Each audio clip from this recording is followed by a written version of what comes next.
국회 법사위원회의 신스틸러라고 불립니다. 박은정 조국혁신당 의원 나오셨습니다. 의원님 안녕하세요. 안녕하세요.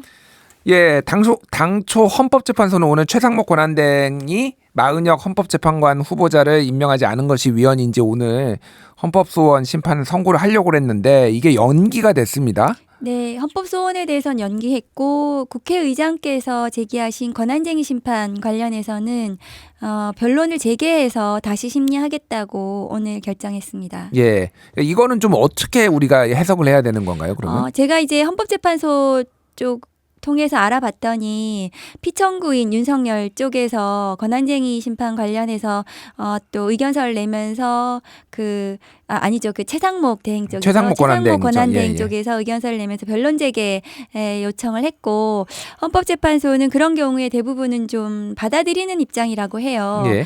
그래서 지금 이제 윤석열 측도 그렇고 최상목 대행도 그렇고 계속해서 그 법원 헌법재판소의 그 절차적인 위법을 좀 따지고 있는 상황이어서 예. 헌재 입장에서는 그런 위법 논란을 좀 불식시키기 위해서 그런 변론 재개해서 좀 더 심리를 하겠다는 입장인 것 같긴 합니다.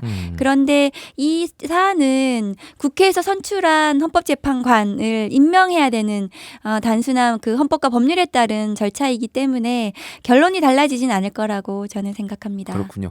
국민의힘에서 또 이제 권성동 원내대표나 제기하는 게 우원식 국회의장이 국회 의결을 하지 않고 독단적으로 이거를 권한쟁의 심판을 넣은 게 이게 뭐 절차상으로 문제가 있다 또 이런 주장을 하고 있더라고요. 네, 그게 국회법에 그 명확한 규정이 없어서 아마 그런 좀 약간 그 주장을 그냥 주장을 위한 주장이라고 저는 생각을 하고요.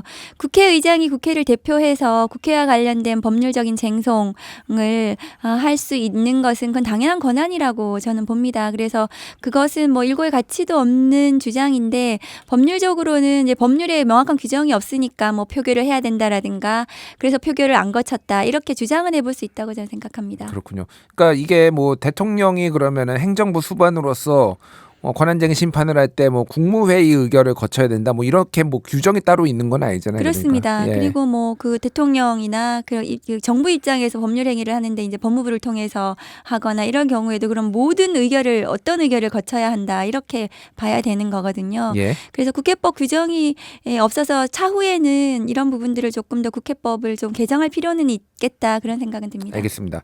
의원님도 지금 말씀하셨지만 조국혁신당에서는 일단은 이게 대통령 권한대행이 임명하지 않은 것은 좀 위헌이라고 볼 거라고 좀 예상을 한 것 같은데요. 일단 음성 한번 들어보고 이야기 더 이어가겠습니다. 이 경우 조국혁신당은 탄핵 절차에 돌입하겠습니다. 민주당은 최 부총리에 대한 미련을 버리고 탄핵에 동참하십시오. 예, 김선민 조국혁신당 대표 권한대행 목소리였는데, 그러니까 오늘 이제 임명하지 않은 것이 위헌이다라고 결정이 나고, 근데 최상목 권한대행이 이것에 대해서 바로 따르지 않을 경우에 탄핵을 하겠다 이런 입장인 거잖아요. 근데 일단은 뭐 현재 결정이 미뤄졌으니까 좀 지켜봐야 될 것 같은데. 그러니까 만약에 헌재 재판관을 바로 임명하지 않으면은 탄핵하겠다라는 게 지금 조국혁신당 기본 입장인 거죠? 네, 기본 입장입니다. 그리고 어제 언론 보도가 최상목 대행이 헌재 위헌 결정이 나더라도 법무부나 법제처에 검토 지시를 내려서 나중에 이제 그것이 맞는지 확인하고 검토해서 결정을 하겠다 이런 언론 보도가 나왔어요. 예. 그러니까 헌법재판소에서 위헌 결정을 내렸는데도 불구하고 재판관 임명을 신속하게 지체 없이 하지 않을 수도 있는 그런 듯한 언론 보도가 나와서 저희는 그것을 또 만일에 그렇게 한다면 조국혁신당 입장에서는 그것은 위헌적인 직무유기 행태이다. 그러면 이것은 탄핵 사유에 해당하지 않나 이렇게 해서 저희가 논평을 했던 것이거든요. 그래서 이제 아마 이제 헌법재판소에서 위헌 이 부분에 대해서 결정을 할 텐데 최상목 대행이 신속하게 임명을 하시기를 바랍니다. 그런데 이제 약간 애매한 부분이 이게 이제 뭐 당연히 이제 헌법재판소의 그런 결정에 따라야 되는 거는 맞는데 이 대통령이 헌법재판관을 임명하는 게 언제까지 하는 것에 대한 규정이 없잖아요. 네. 그러니까 말씀이 이제 신속하게라고 했는데 법률적으로 검토할 것이 많다라고 하면서 조금 이렇게 시간이 지연되면은 이거를 언제 이게 법 위반이다, 직무유기다라고 그 시점을 잡는 게 좀 애매할 수도 있겠다는 생각이 들어요. 근데 법률 검토를 지시를 하는 것이 좀 불합리한 게 헌법재판소법 67조에 따르면 권한쟁의 심판 결정에 대해서 모든 국가기관은 이에 기속된다고 되어 있어요. 예. 그러니까 법무부도 법제처도 그 모든 국가기관이 헌법재판소에서 권한쟁의 심판 결정을 내리면 위헌이라고 결정을 하면 거기에 다 따라야 하는 것입니다. 따를 수도 있는 것이 아니라. 그러니까 당연히 재판관을 임명하는 것으로 결론을 내야 되는 거죠. 그런데 그것을 검토한다는 이유로 차일피일 미루면 그거 자체로 저는 법률 위반이 될 수 있다고 생각합니다. 그렇군요. 그거를 이제 언제 뭐 예를 들면 탄핵이 될지 안 될지 모르겠으면 탄핵을 추진한다든지 아니면 뭐 직무유기로 고발을 한다든지 이런 거는 좀 정무적 판단이 들어갈 수밖에 없는 어느 시점이 될지는 그렇게 될 수밖에 없겠네요. 예. 최상목 대행은 처음에 이제 3명의 재판관 임명을 하지 않은 것으로 민주당에서 아마 직무유기 고발을 한 것으로 제가 알고 있거든요. 예. 그러니까 뭐 그 후에 지금 현재 결정이 났는데도 임명을 미루긴다면 그것이야말로 오히려 직무유기에 더 명확하게 가깝지 않나 생각합니다. 알겠습니다. 최상목 권한대행 얘기 좀 더 하겠습니다. 지난 금요일에 내란 특검에 대해서 거부권, 제2요구권을 행사를 했는데 이건 좀 어떻게 보셨습니까? 그 내란 특검법에 대해서 그 국민의힘 쪽에서 주장하는 뭐 위헌적인 독소 조항이라고 주장했던 부분들을 거의 다 수정 삭제를 한 특검법입니다. 그리고 법무부 차관도 국회에 나와서 그런 부분들이 많이 위헌적인 요소가 다 덜어내졌다 이렇게 또 평가도 했었거든요. 그럼 국민의힘이 당연히 이것을 찬성해야 되고 그러면 최상목 대행도 이 부분에 대해서 당연히 그 통과를 시켜줘야 되는 거죠. 예. 대행이라는 것은 권한 대행은 그 직무를 유지시키는 것, 그러니까 현재 상태를 관리하는 것을 대행을 하는 것이지 적극적으로 거부권 행사를 지금 몇 차례에 걸쳐서 계속해서 반복해서 하고 있는 것은 저는 권한 대행의 범위를 직무 범위를 넘어선다고 생각을 하고 예. 게다가 이 내란 특검법 같은 경우에는 그것으로 대통령이 지금 단핵 소추돼서 심판을 받고 있는 상황이면 내란 특검법으로 빨리 이 헌정지서의 혼란을 종식시키는 것이 대행의 직무 이거 의무라고 생각을 하거든요. 그래서 그 거부권 행사는 저는 굉장히 부적절하고 잘못되었고 최상목 대행의 그 비상경 관련해서 쪽지 받은 그 예비비, 그러니까 예. 비상입법기구 관련해서 예비비 편성하라는 이런 쪽지 관련해서는 최상목 대행 자신도 내란 수사의 대상이 될 수 있어서 이해 충돌에도 해당을 하기 때문에 이 거부권 행사는 나중에 법률적으로도 저는 문제가 될 수 있다고 생각합니다. 그렇군요. 근데 이제 최상목 권한대행이 거부권 행사 사유로 든 게 이제 크게 보면 두 가지인데 하나는 여야 합의가 안 됐다. 그리고 두 번째는 검찰이 윤석열 대통령을 구속 기소해서 재판이 이제 진행될 거기 때문에 이걸 지켜보자라는 거거든요. 이거에 대해서는 좀 어떻게 보십니까? 네, 그 내란 수사, 내란 우두머리 관련해서 윤석열 대통령에 대해서는 우선 이제 구속 기소가 돼서 그 부분은 일단락 됐다고 볼 수 있지만 사실은 지금 경찰과 검찰에서 내란의 모의와 관련해서 그러니까 그 대통령실이라든가 국무위원들이라든가 혹은 김건희 여사라든가 이런 부분들에 대해서 그러니까 윤석열 대통령 주변 그러니까 핵심적인 공범 관계에 있을지도 모르는 이런 부분들에 대해서는 수사가 제대로 진행이 안 되고 있는 것 같습니다. 대통령실이라든가 관저라든가 안가 해동도 있지 않았습니까? 예. 내란 직후에. 그러니까 그런 부분들에 대해서 특히 검찰 선배들이 될 수 있는데요. 그런 데에 대한 대대적인 수사가 있어야 이 내란 전체적인 전모를 밝힐 수가 있는데 그런 부분에 대한 수사가 지금 미흡한 상태이고 그 관저라든가 대통령실에 대한 압수수색이 지금 막혀 있거든요. 예. 비화폰이 굉장히 핵심적인 증거로 보여지는데 비화폰의 내역에 대한 압수수색도 지금 하지 않고 있는 상태입니다. 그런 부분들은 내란 특검으로 독립된 특검이 어느 수사기관 아닌 독립된 특검에서 제대로 진실을 규명해야 되는 힘을 실어줘야 되는 것이 아닌가. 저는 그래서 내란 특검의 의미가 있다고 생각합니다. 그러니까 이제 검찰 또 출신이시니까 검사 출신이시니까 좀 여쭤볼게요. 그러니까 지금 방금 말씀하셨다시피 그 안가회동 12월 네. 4일 밤에 그러니까 정확하게는 국회에서 이제 탄핵을 해제하는 게 의결이 된 이후에 이상민 행안부 장관, 박성재 법무부 장관, 김주현 민정수석 그리고 이제 법제처장, 이완규 법제처장 이렇게 4명이 지금 안가회동을 했는데 이상민 행안부 장관 본인이 이거를 주재를 했다라고 주장을 하면서 한탄을 하기 위해 모였다. 뭐 이렇게 언론 보도가 나왔더라고요. 처음에 박성재 장관은 뭐 연말도 되고 해서 그냥 한번 모였다 이렇게 또 얘기해서 무슨 송년 모임 한 것이냐 이렇게 또 질책도 받았습니다. 예, 그러니까 최근에는 이제 이상민 행안부 장관이 본인이 소집했다고 하면서 신세 한탄을 하기 위해서 모였다라고 하는 건데 공교롭게도 이 중에 3명이 검찰 출신이고 그렇습니다. 그리고 뭐 판사 출신인 이상민 행안부 장관도 있는데 이분들이 또 그 안가회동 직후에 또 다 대부분 휴대전화를 교체를 했어요.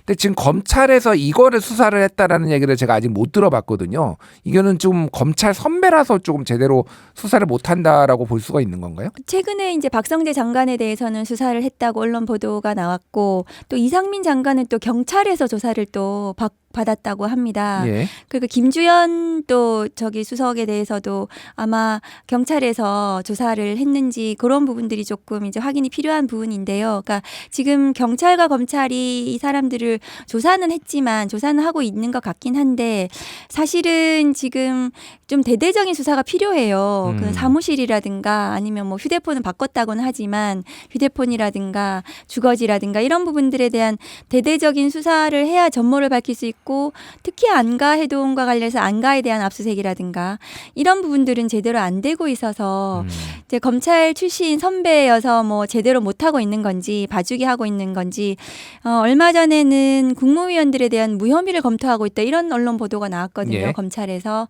그러니까 그런 부분들이 굉장히 의심스럽긴 합니다. 그러니까 어쨌든 좀 실체적으로 큰 틀에서 이렇게 수사가 딱 체계적으로 이루어진다라기보다는 조금 중구난방으로 이루어진다 이렇게 조금 보시는 분들이 많더라고요. 네, 중구난방으로 이루어질 뿐만 아니라 핵심적인 증거 수사가 진행이 되지 않고 있다. 압수수색과 같은 예. 그런 부분 강제 수사이겠죠. 그런 부분에 대한 또 미흡함 때문에 특히 이제 그래서 이제 내란 특검으로 모아서 제대로 된 수사가 진행돼야 된다고 생각합니다. 알겠습니다. 내란 특검이 그래서 필요하다 말씀해 주셨는데 결국은 이제 국회에서 재의결을 해야 되는 상황인데 이거는 뭐 민주당 쪽에서 이제 주도해서 하기는 할 텐데 이게 좀 통과가 될 가능성이 있을까? 최근에는 이제 국민의힘이 오히려 조금 결집하는 분위기라서 네. 조금 힘들지 않을까 좀 이런 얘기도 그래서 나오더라고요. 안철수 의원도 이제 이 뭐 내란 특검법에 대해서는 이제는 찬성하지 않겠다 이렇게 또 언론 나온 거 봤습니다. 예. 그래서 재의결이 쉽지 않은 상황이긴 합니다. 그런데 국민의힘이 사실은 명분이 없다고 저는 생각해요.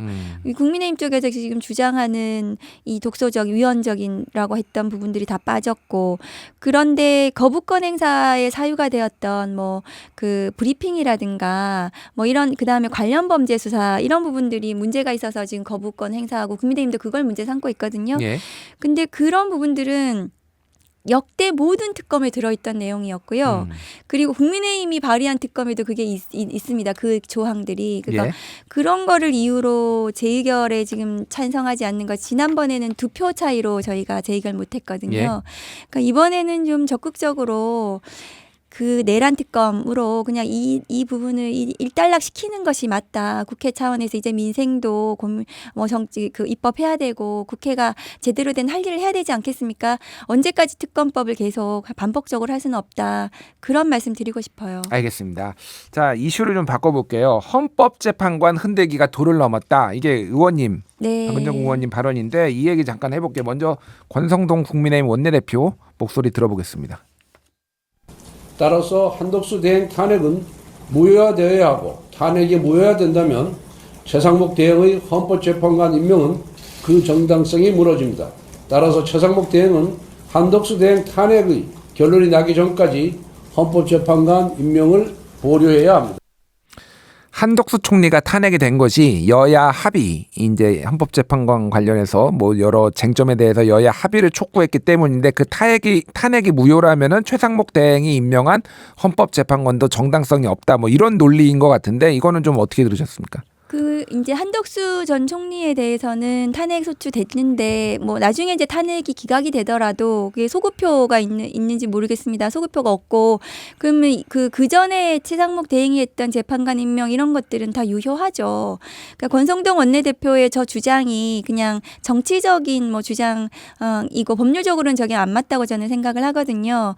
그러면 예를 들면은 뭐 대통령이 그 뭐 혼수 상태에 빠져서 누가 대행이 그 대통령 거리로 대행을 했다면 그 대행의 모든 헌법적인 행위들이 모두 다 무효가 되고 대통령이 다시 깨어나면은 다시 해야 되는 그거는 아니지 않습니까? 네. 그래서 저 주장은 좀 법리에도 맞지 않고 그냥 주장일 뿐이라고 저는 생각을 하고요.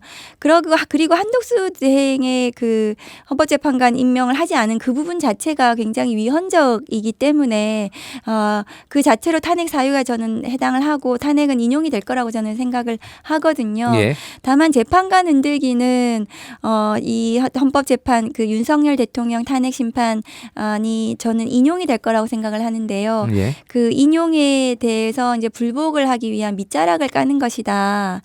저는 그렇게 생각을 합니다. 그러니까 재판관 흔들기 말씀하셔서 제가 좀 구체적으로 그러니까 질문을 드릴게요. 그러니까 어쨌든 지금 3명에 대해서 문제 제기를 지금 국민의힘이 주로 하고 있는데 문영배 재판관, 이미선 재판관, 정계선 재판관 이 3명.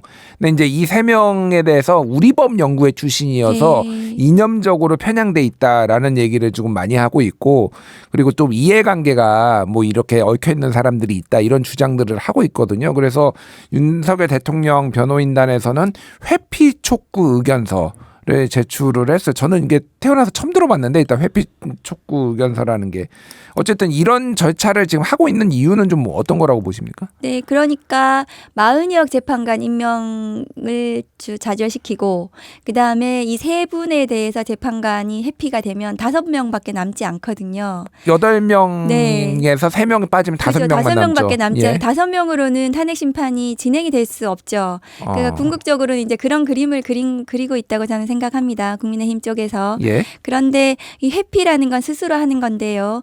그 회피 사유에도 해당하지 않고요. 그리고 가족과 관련해서 지금 문제 제기하는 그 부분들이 굉장히 어떤 법률 위반이나 이런 거에 규정 위반에도 해당하지 않고 공정성을 의심할 수 있는 사안에도 저는 해당하지 않는다고 생각합니다.